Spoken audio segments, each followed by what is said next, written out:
Hi kitchen friends! In this episode, I'll be sharing with you our favorite, Spam.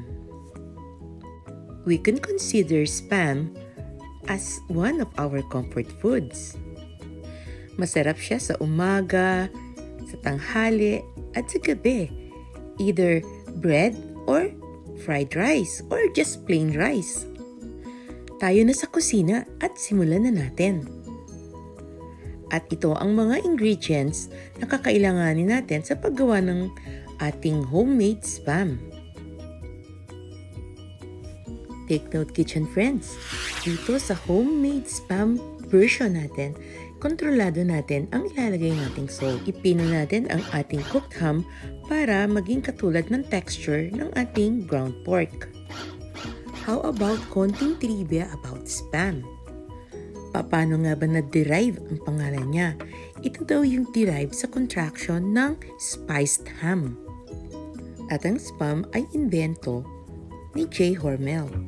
At this point, i-check natin kung pareho na ng texture ang ating ground pork at ang ating grind na cooked ham. Balik ulit tayo sa trivia ng Spam. Nagkaroon daw ito ng naming contest wherein may reward na $100 ang mananalo. Ito ay naganap noong July 5, 1937. So, i-mix na natin ang ating ground pork at ham together. At bakit nga ba napaka-savory or salty ng Spam? So salty kasi para sa preservation. Para i-prevent din ang growth ng anaerobic bacteria, in which napakahirap i-detect sa panglasa at sa pangamoy. At medyo harmful din to sa ating health. Kaya, by adding more salt, mapiprevent niya ito.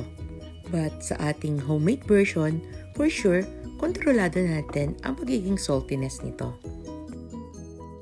At alam niyo ba, kitchen friends, sa South Korea, it is considered as luxury food.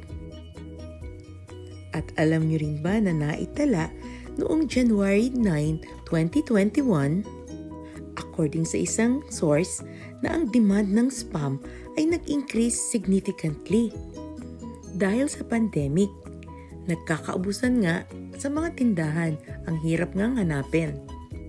And for sure, dahil sa homemade Spam recipe na to, hindi tayo mauubusan ng Spam. Anytime, anywhere, lagi tayong may Spam. So, i-mix na natin ngayon ang ating slurry. Ito yung mixture ng ating water, salt, yung pink salt natin at saka yung regular salt natin, and then yung mga spices natin, at yung ating potato starch, or kung wala kayong potato starch, cornstarch.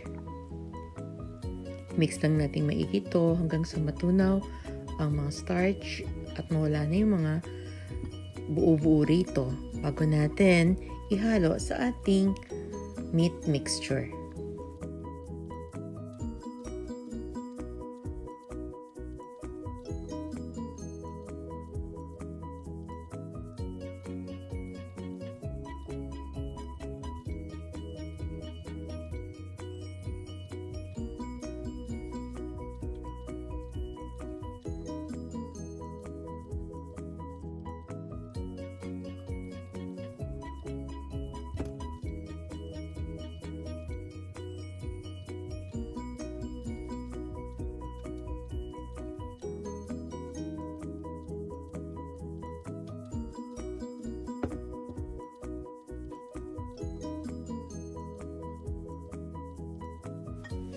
And of course, using ang pinakamabisa nating tool ay ang ating mga kamay. So right now, sa tulong ng glove ay hinahalo ko maigi ang ating pork mixture. Basta lagi lang nating tandaan kapag ang i-handle nating ingredients are meat, kailangan gloves. Naka-gloves tayo.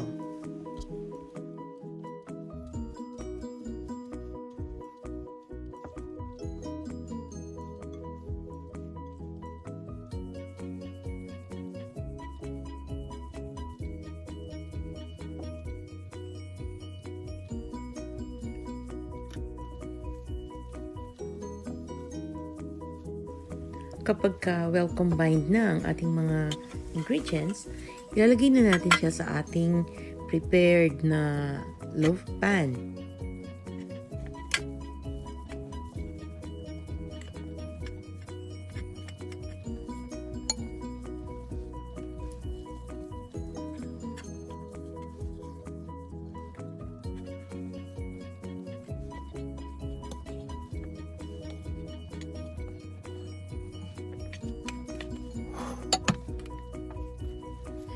Isiksik lang natin maigi or paikpikin natin maigi ang ating meat para pag in-slice, hindi siya buhaghag.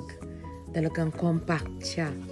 So at this point, nakita natin na hindi masyadong mapupuno yung ating pan. So pag-iisahin na lang natin ito para talagang magiging mataas siya pagkaluto. At the same time, talagang siksik na siksik at fully packed talaga ang ating spam.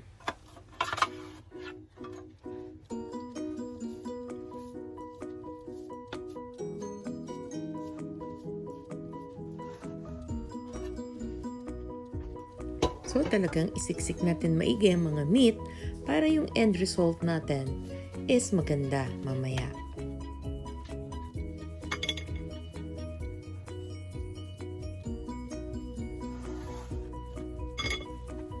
Ayan, at ready na siya for the oven for 2 hours at 200 degrees centigrade.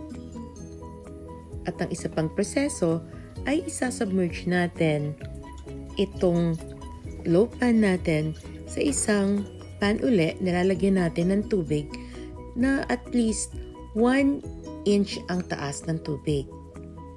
As is siya for 10 to 15 minutes. And then, i-cover natin ito maya-maya.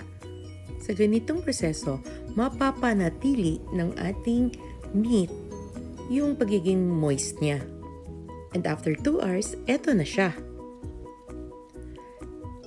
Let it cool, pero hindi pa rin siya ready. Kasi may proseso pa tayong gagawin, which is i-cover natin siya maigi at ilalagay natin sa ating fridge overnight. Yan ang curing time niya at daganan natin ng mga mabigat na bagay. Jaran! Eto na ang ating homemade spam. Ready na to fry.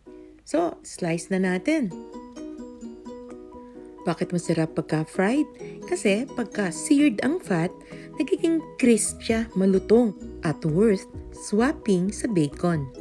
Medyo makapal nga lang. So from now on, pwede na tayong mag-spam. Anytime, anywhere. I hope you enjoyed our spam adventure. So, for more recipes like this, don't forget to subscribe. Thanks for watching. Stay safe. God bless. Bye!